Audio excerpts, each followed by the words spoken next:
con el licenciado Carlos Segiaro, economista, director de Bancor, asesor privado. ¿Posible escenario post-diciembre en la economía? Ahora, gobierne quien gobierne. Le dedicaremos 2 bloques a este tema y arrancamos con lo siguiente.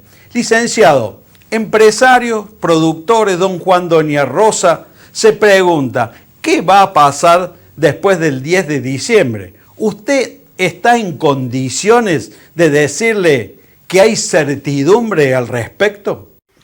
En realidad, si miramos los principales candidatos que pueden ser presidentes según todas las encuestas, es decir, Patricia Bullrich, Larreta, Massa o Milei, lo que uno percibe es que detrás de estos 4 candidatos, y más allá de lo que estén diciendo en términos electorales, ¿no es cierto?, porque en las elecciones se dicen muchas cosas, en realidad detrás hay grupos técnicos, economistas, asesores, que están diciendo más o menos lo mismo. De tal manera que yo creo que después del 10 de diciembre vamos a ver una política económica donde hay ciertos elementos que están ya relativamente claros. Y para que por ahí quien está mirando o escuchando esto diga, bueno, pero a ver, ¿cuáles son los ejes? En realidad creo que lo más probable es que después de diciembre, gane quien gane, tengamos una política económica con un plan muy parecido al plan de convertibilidad de la década del 90, solo que sin tipo de cambio fijo. Y en realidad acá hay que rescatar que la gente, al recordar la convertibilidad de la década del 90, en lo que piensa es en el 1 a 1 y en el tipo de cambio fijo, como si ese fuera el eje de aquel plan económico. En realidad no es así.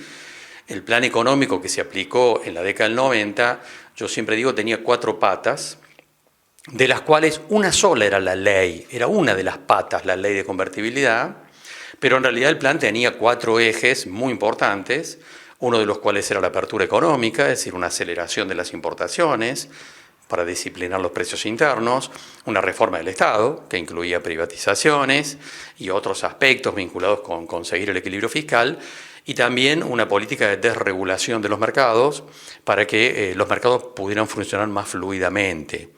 Y en ese punto creo que estos aspectos que acabo de mencionar van a ser los ejes centrales del próximo gobierno, sea cual sea el próximo, sea cual sea el presidente. Es decir, vamos a ver una política de apertura económica con aceleración de importaciones, vamos a ver obviamente una política de reforma del Estado para intentar equilibrar las cuentas fiscales, lo cual no tiene nada de novedoso porque es lo que está escrito en el acuerdo con el Fondo Monetario.